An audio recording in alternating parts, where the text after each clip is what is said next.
The smell of burnt garlic still hung in the air when someone knocked on the back door of the restaurant. It was not a normal knock. It was slow, weak, like someone was using the last bit of strength they had. Daniel Hart wiped his hands on his apron and looked at the clock. It was past midnight. Nobody came around at this hour, not in this part of Bramble Port, not with the kind of people who wandered the docking corridors after the lights dimmed. He almost ignored it. He had already cleaned the grill, packed away the meat, and turned off half the lights in the kitchen. His back hurt from 12 hours of standing, and all he wanted was to sleep. But the knock came again, softer this time, like whoever was outside was running out of energy to even do that. Daniel opened the door with a rag still in his hand. Standing in the dim hallway light was a small creature, barely reaching his waist. Its skin was covered in thin, dark green scales that shimmered faintly under the flickering bulb above. Two small wings, folded tight against its back, trembled with every breath it took. Its eyes were large and gold, and they were fixed on him with a kind of desperate hope that made Daniel's chest tighten. It was a child, a Draloth child. He had seen a few of them around the station before, always with adults, always kept close. He had never seen one alone, and certainly never one standing at his door looking like she hadn't eaten in days. "Please," the girl said, her voice cracking on the trade language word. "You are chef, human chef." "Yes." Daniel crouched down so he wasn't towering over her. "Yeah, I'm a chef. What's wrong? Where are your parents?" The girl's wings twitched. "My mother, she is sick, very sick. The healers say nothing more can be done. I heard humans, they know food that heals. Please, can you help her?" Daniel had heard a lot of strange requests in his years running this place. People asked him to cook meals for weddings, funerals, apology dinners, first dates gone wrong. But nobody had ever knocked on his door in the middle of the night, begging him to save someone's life with a recipe. "What's your name?" he asked gently. "Rin," she said. "Okay, Rin, when's the last time you ate something?" Rin didn't answer right away, which told Daniel everything he needed to know. He stepped back and waved her inside. "Come in, sit down first. We'll talk once you've got something in your stomach." Rin hesitated at the doorway, glancing nervously down the corridor as if she expected someone to grab her and pull her back. Then she stepped inside, and Daniel closed the door behind her. He sat her down at the small table near the kitchen counter and pulled out a container of leftover stew, still warm from dinner service. It wasn't Draloth food, but it was simple and mild, unlikely to cause any harm. He set the bowl in front of her along with a spoon, though she ignored the spoon and drank straight from the bowl, scales on her throat flexing with each swallow. While she ate, Daniel leaned against the counter and studied her more closely. Her wings were thin, almost translucent at the edges, a sign of poor nutrition. Her scales, which should have had a healthy shine, looked dull and slightly gray near the joints. Whatever illness her mother had, it seemed the stress of it had taken a toll on Rin too. "Tell me about your mother," Daniel said, once she'd slowed down enough to talk. "Her name is Sable," Rin said between mouthfuls. "She has been sick for many weeks. First she was tired all the time, then she stopped eating. Now she cannot stand. The healers, they gave her medicine, but medicine make her worse, not better. They say her body does not accept it anymore. They say there is nothing left to try." "And you think I can help? A cook?" Rin looked up at him, her gold eyes steady despite the exhaustion in them. "Old traders say humans do not give up. They say human food, it is strange, but it can fix what medicine cannot. I did not know where else to go. Nobody else would listen to a child." Daniel let out a slow breath. He wasn't a doctor. He hadn't practiced real medicine in years, not since his time in the service, patching up soldiers in the mud with whatever he had on hand. Cooking had been his way of moving past all that, a way to make something good instead of stitching people back together in the worst moments of their lives.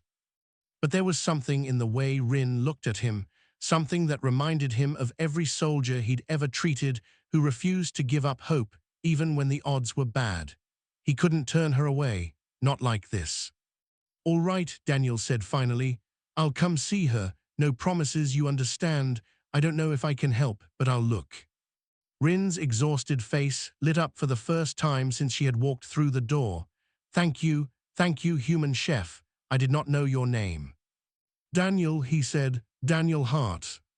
Thank you, Daniel Hart, Rin said, and for a moment, despite everything, she almost smiled. Daniel grabbed his coat from the hook by the door and looked back at his kitchen, at the pots still soaking in the sink and the list of tomorrow's orders pinned to the wall. None of that mattered right now. Let's go, he said. Take me to your mother. Rin nodded and slipped back out into the corridor, moving faster now, energy returning with the food in her stomach and hope in her chest. Daniel followed her into the dim halls of Bramble Port, unaware that this single decision, made in the middle of an ordinary night, was about to change everything for both of them. The Draloth living quarters were nothing like Daniel expected. He had imagined something grand, maybe decorated with the kind of alien luxury he'd seen in trade catalogues, all polished metal and glowing crystal.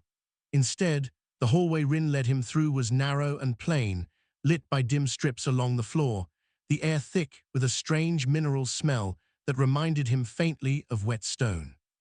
Rin stopped at a door near the end of the hall and pressed her small hand against a panel. It slid open with a quiet hiss.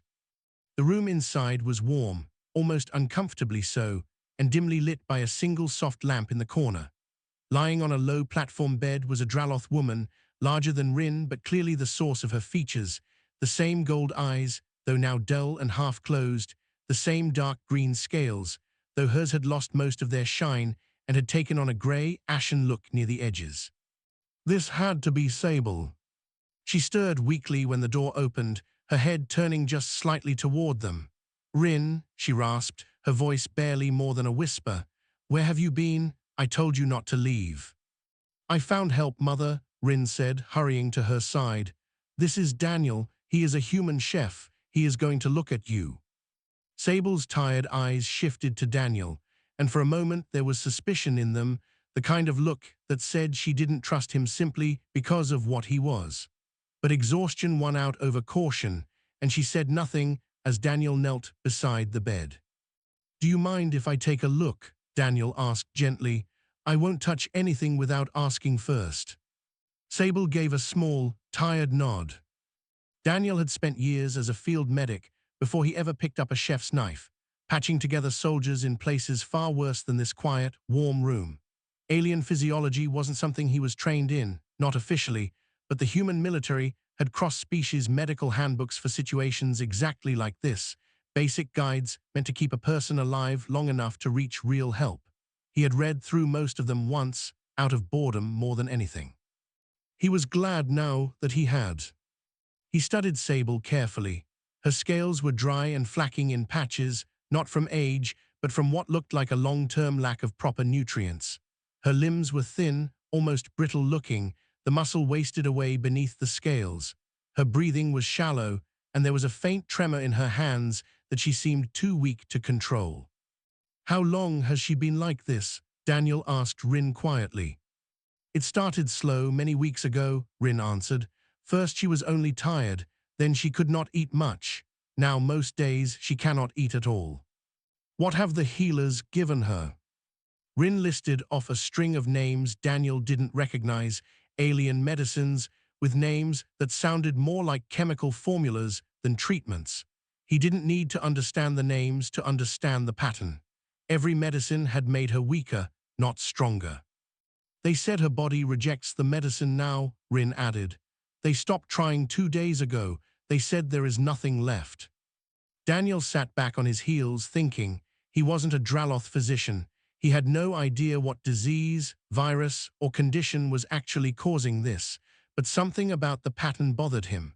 A body that grew steadily weaker, that couldn't hold food. That reacted badly to medicine meant to heal it. That wasn't just illness. That looked like a body slowly being poisoned by something it couldn't process, something building up faster than it could be cleared out. Sable, Daniel said carefully, can you tell me what you eat normally before you got sick? Sable's eyes flickered toward him, confused by the question.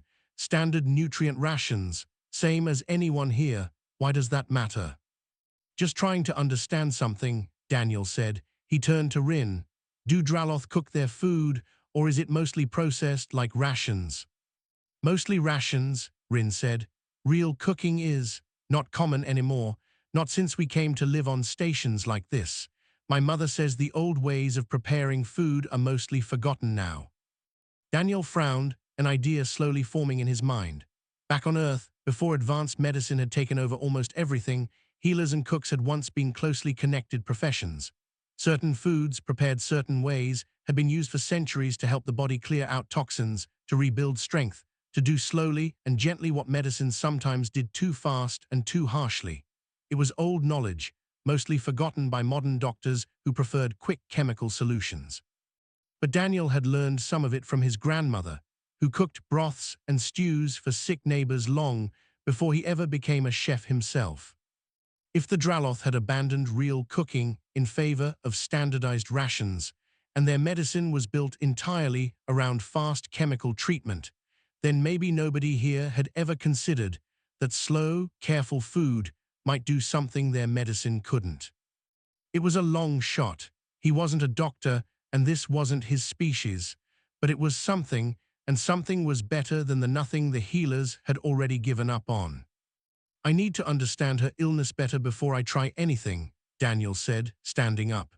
Rin, is there anyone here who has real medical records, not just the healers who gave up, someone with details on what's actually happening inside her body? Rin's ears twitched, a small gesture Daniel was beginning to recognize as nervousness. There is Commander Yorick. He oversees all Draloth matters here. He has the records, but he does not like humans. He will not simply give them to you. Daniel looked back at Sable, who had drifted into a light, uneasy sleep during their conversation, her chest rising and falling in shallow breaths. Then I guess, Daniel said quietly, we're going to have a difficult conversation with the commander. Commander Yorick's office smelled like cold metal and old paperwork, a stark contrast to the warm, dim room where Sable lay sick. Yorick himself was tall for a Draloth, with dark scales that had a hard, polished look to them, and eyes that studied Daniel the moment he walked in with clear, immediate distrust. A human, Yorick said flatly, not bothering to stand from his desk. In my office, at this hour, this should be interesting. I'm here about Sable, Daniel said, keeping his voice steady. Rin brought me to see her.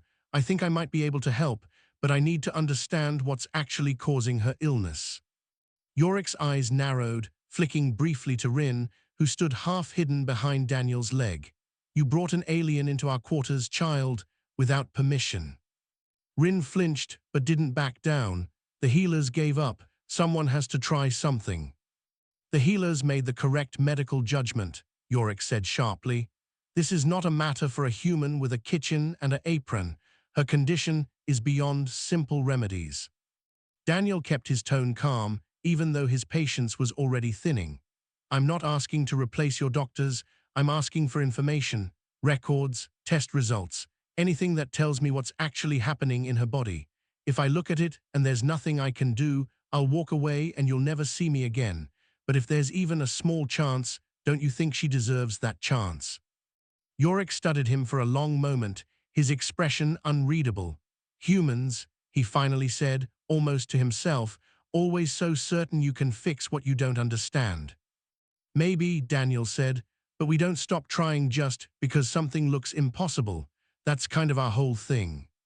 For a moment, something flickered behind Yorick's eyes, something that might have been irritation or might have been the faintest trace of curiosity, but it vanished quickly, replaced by cold refusal.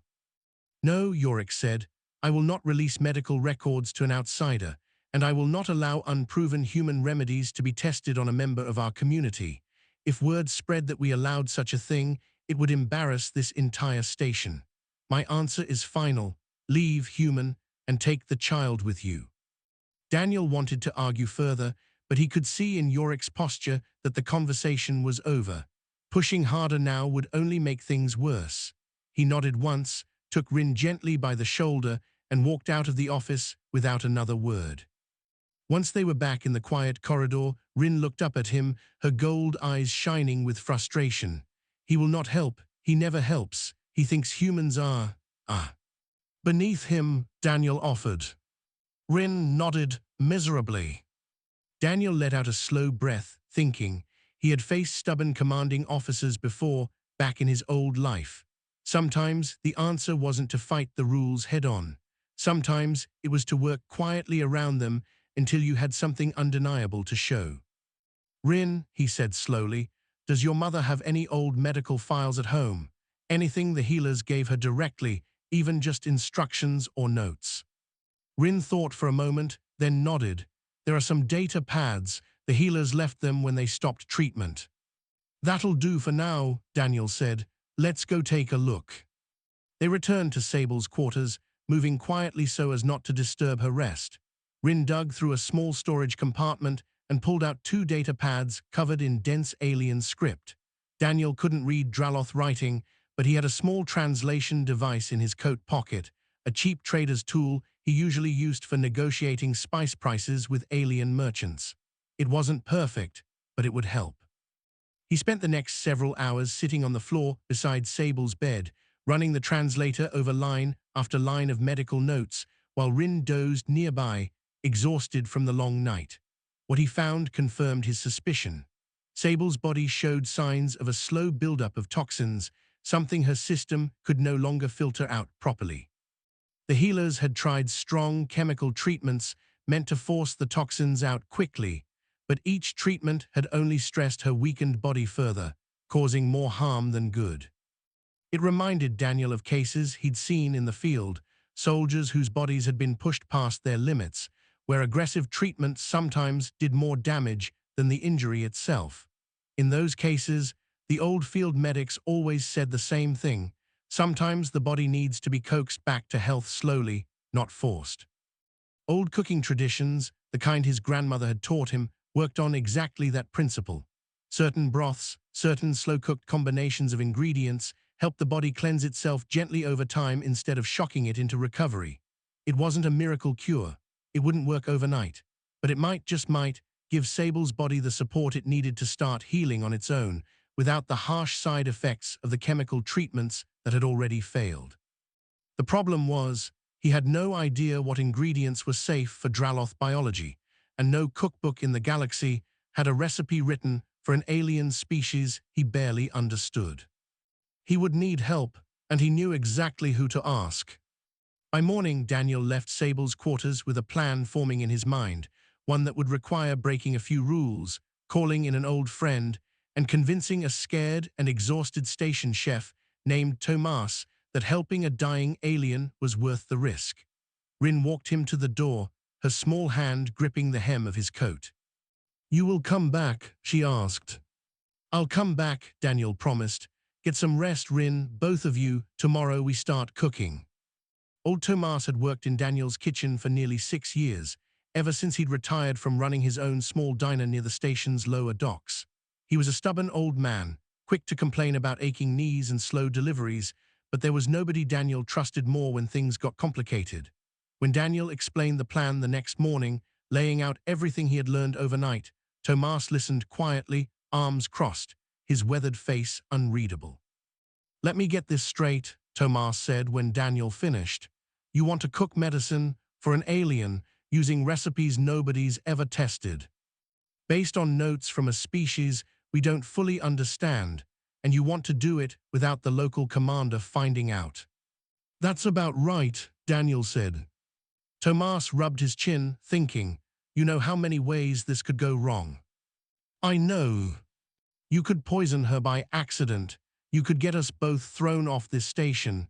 You could make things worse instead of better." "I know that too," Daniel said quietly.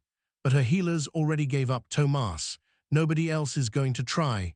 If we don't do something, she's just going to keep getting weaker until there's nothing left to save." Tomas studied him for a long moment, then let out a tired sigh, the kind that meant he was already convinced despite his complaints. "All right, where do we start?"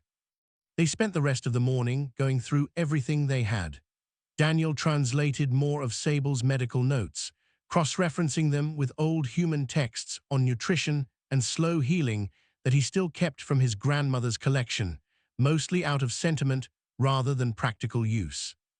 Tomas, who had traveled more than Daniel in his younger years, recognized a few alien ingredients from the station market that might be safe based on their chemical makeup. Common trade vegetables and grains that were mild enough not to cause harm, even if they weren't a perfect match for Draloth cuisine. By midday, they had a rough plan. A slow-cooked broth, built from ingredients gentle enough not to shock Sable's already weakened system, designed to support her body's natural filtering process instead of forcing it. It wasn't a cure. It was closer to the kind of careful home remedy Daniel's grandmother used to make for sick neighbors back on Earth, something meant to nudge the body toward healing rather than force it. Rin arrived at the restaurant just as they were gathering ingredients, slipping in through the back door with the same quiet caution she'd used the night they first met. Her wings were still thin, but there was more energy in her movements now, a spark of hope that hadn't been there before. "Is it ready?" she asked, eyes wide as she watched Tomas chop unfamiliar vegetables at the counter. "Not yet," Daniel said. "This kind of thing takes time. Real healing usually does." Rin watched them work for hours, occasionally asking questions about the ingredients, sometimes offering small bits of information about Draloth taste and tradition that helped Daniel adjust the recipe. She mentioned that Draloth had once, long before living on stations like this, prepared slow meals for their sick and elderly, a tradition that had faded away as processed rations became the standard. It confirmed what Daniel had suspected. This wasn't really about human food being magic. It was about an old, forgotten wisdom that both their peoples had once shared, before convenience had replaced patience. By evening, the broth was finally ready, filling the kitchen with a warm, savory smell that was unlike anything typically served at Daniel's restaurant. He poured a small amount into a container, careful to keep the portion modest for their first attempt. "We need to be careful," Daniel told Rin as they prepared to leave. "Small amount first. We watch how she responds before giving more. If anything looks wrong, we stop immediately, understand?" Rin nodded seriously, the weight of the moment clear on her young face. They made their way quietly back to the Draloth quarters, moving through the dim evening corridors of the station, avoiding the main paths where Commander Yorick's patrols were more likely to notice them. Sable was awake when they arrived, propped up weakly against a cushion, her breathing still shallow, but her eyes a little more alert than the night before. "Rin," she murmured, "where have you been all day?" "Helping, Mother," Rin said, kneeling beside the bed. "Daniel made something for you. Please, will you try it?" Sable's gaze shifted warily to the container in Daniel's hands. "Human food. I do not know if my body can accept such things." "It's not meant to shock your system," Daniel said gently, kneeling as well. "It's simple, mild. I understand if you don't trust me, but your healers have already tried everything they know and none of it worked. I'm only asking for a small chance." Sable was quiet for a long moment, her tired eyes moving between Daniel's steady gaze and her daughter's desperate hope. Finally, with visible effort, she nodded. Daniel carefully offered a small spoonful of the warm broth. Sable hesitated, then accepted it, swallowing slowly. She winced slightly, unfamiliar with the taste, but nothing worse happened.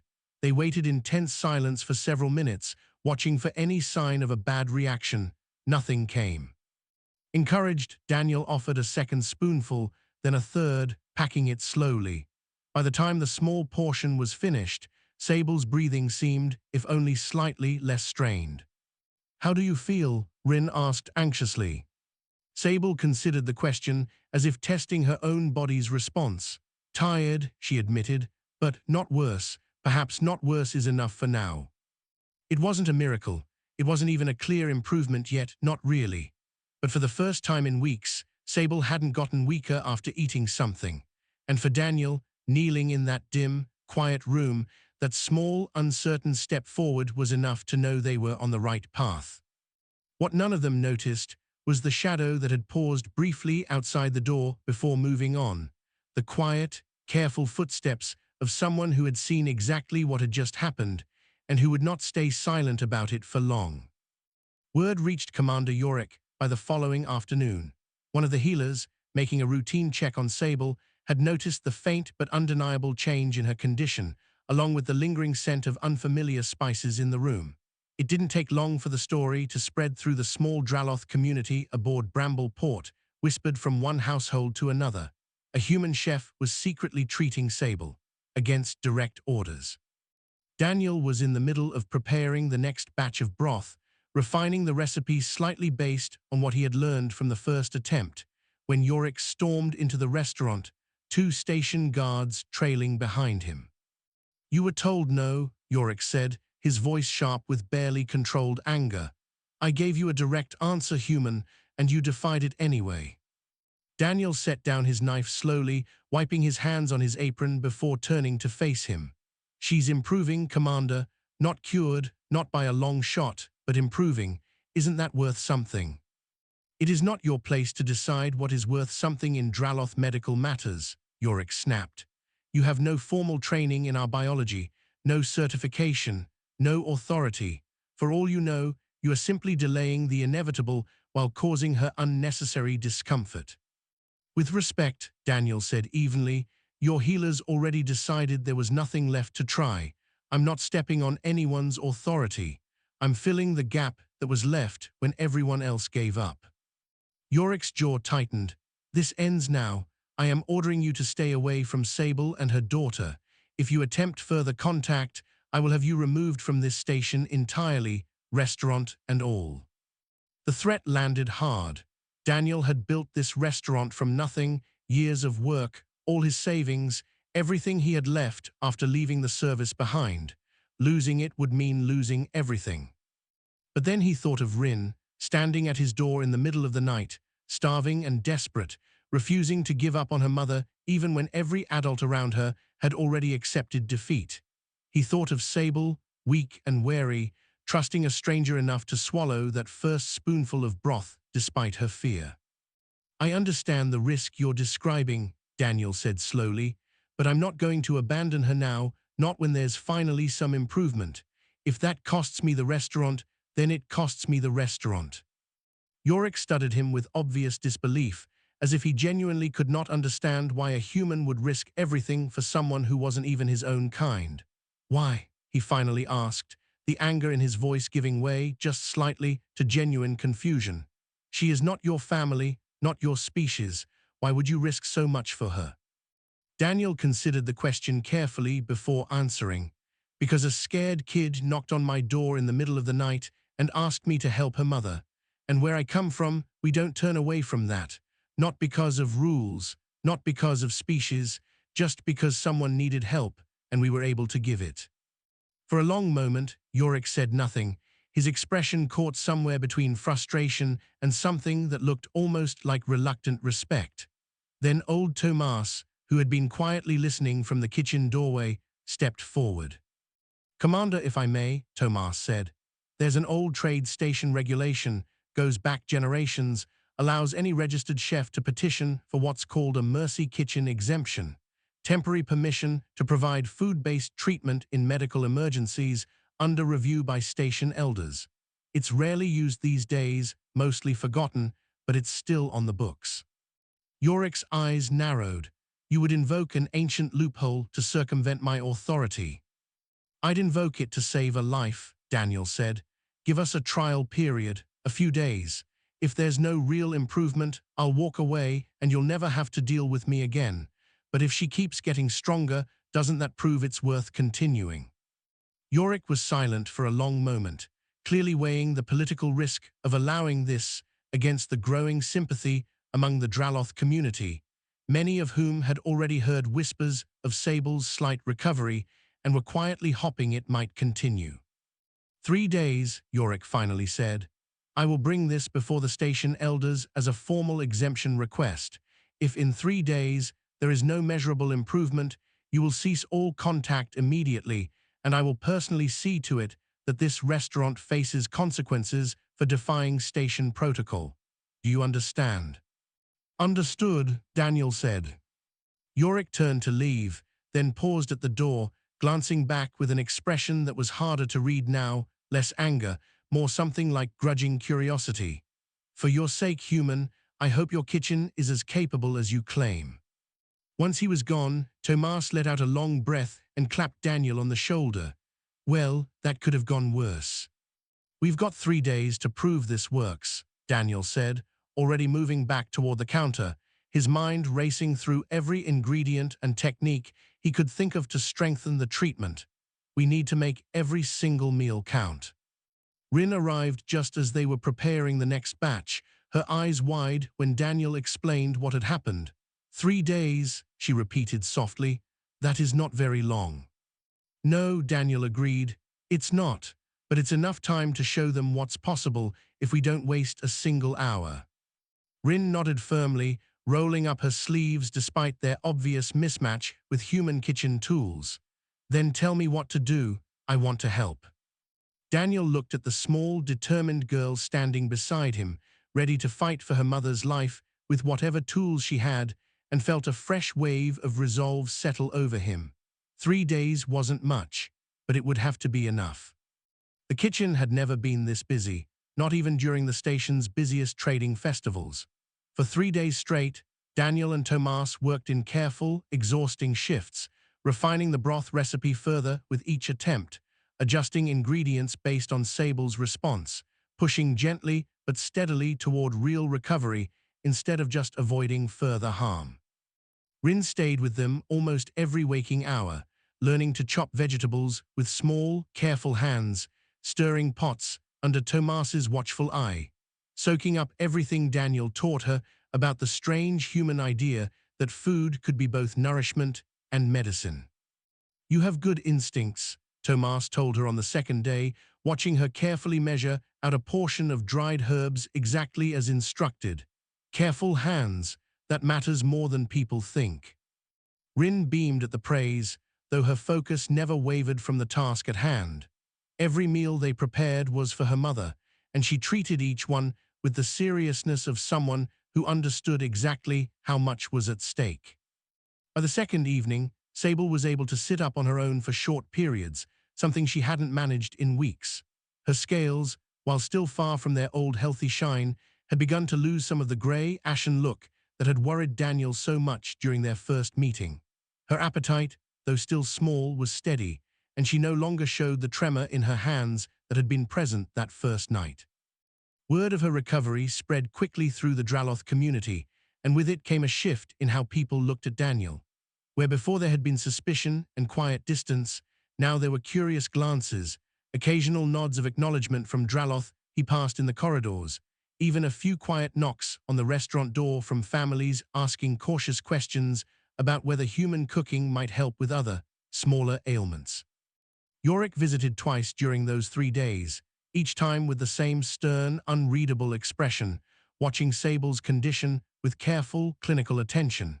He said little, but Daniel noticed he lingered a bit longer each visit, his eyes tracking the slow, steady improvement with something that looked less like skepticism and more like reluctant curiosity.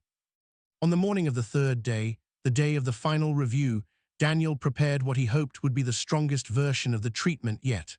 A full, careful meal built from everything they had learned over the past several days, designed not just to support Sable's recovery, but to demonstrate, clearly and undeniably, just how far she had come. Rin helped him carry the meal to her mother's quarters, her small hands steady despite the nervous energy radiating off her. Tomas came along as well, insisting that if this was going to be judged formally, it deserved to be presented properly, like any respectable dish leaving his kitchen. When they arrived, Sable was sitting upright on her own, without support for the first time since Daniel had met her. Her eyes, once dull and half-closed, were now alert and clear, tracking their arrival with genuine warmth rather than the wary distrust of that first night. "Daniel Hart," she said, her voice steadier than he had ever heard it. "And Rin's teacher, I assume." "Tomas," he said, giving a small bow, clearly pleased by the acknowledgement. Commander Yorick arrived shortly after, along with two elder Draloth Daniel hadn't met before, their expressions carefully neutral as they observed Sable's condition. One of them, an older woman with pale silver scales, knelt beside the bed and spoke quietly with Sable in their native language, checking her responses, her breathing, the steadiness of her hands. After several long minutes, the elder stood and turned to Yorick. "The improvement is significant, measurable. Whatever this human has done, it has succeeded where our own treatments failed. Yorik's expression remained composed, though Daniel caught the faint tightening around his eyes, the look of someone forced to reconsider deeply held assumptions. Then the exemption stands, Yorik said finally. The human may continue treatment under continued observation for as long as improvement continues. Rin let out a small, joyful sound, throwing her arms around her mother's shoulders, careful not to jostle her too much. Sable held her daughter close, her earlier wariness toward Daniel completely gone, replaced now with quiet, genuine gratitude. I did not believe, Sable admitted softly, looking up at Daniel over Rin's shoulder, that a stranger, and a human at that, would go to such lengths for someone he had never met before that night. You weren't a stranger, Daniel said. Not once Rin knocked on my door and asked me to help. After that, it just felt like the right thing to do. Yorick lingered after the elders left, watching Daniel gather the empty dishes with an expression that had softened considerably from their earlier confrontations. I underestimated you, human, he admitted, the words clearly costing him some effort. I assumed your persistence was foolishness. It seems, at least this time, it was something else. Most people assume that at first, Daniel said with a small, tired smile. We tend to prove them wrong eventually. Yorick almost smiled at that, though he quickly covered it with his usual composed expression before turning to leave. In the weeks that followed, Sable's recovery continued steadily, and Rin became a regular presence at Daniel's restaurant, splitting her time between helping in the kitchen and visiting her mother, who grew stronger with each passing day. The Draloth community, once distant and wary of their human neighbors, began sending more visitors to Daniel's restaurant, curious about the strange, forgotten art of cooking as medicine that had saved one of their own. Daniel never quite got used to the attention, preferring the quiet satisfaction of watching Sable regain her strength over any recognition it brought him. But he did get used to Rin's presence in his kitchen, her careful hands and eager questions becoming as familiar to him as the worn wooden counter he had cooked on for years. One evening, as they closed up the restaurant together, Rin looked up at him with the same steady gold eyes that had first greeted him at his door that fateful night. Thank you, she said simply, for not turning me away. Daniel smiled, ruffling the small feathers near her ear the way he might have once ruffled a child's hair. Thank you for having the courage to knock. And in a quiet corner of Bramble Port, far from the grand halls of powerful species and important decisions, a small dragon and a human chef continued their unlikely friendship, one meal at a time, proving that sometimes the smallest acts of kindness could change everything.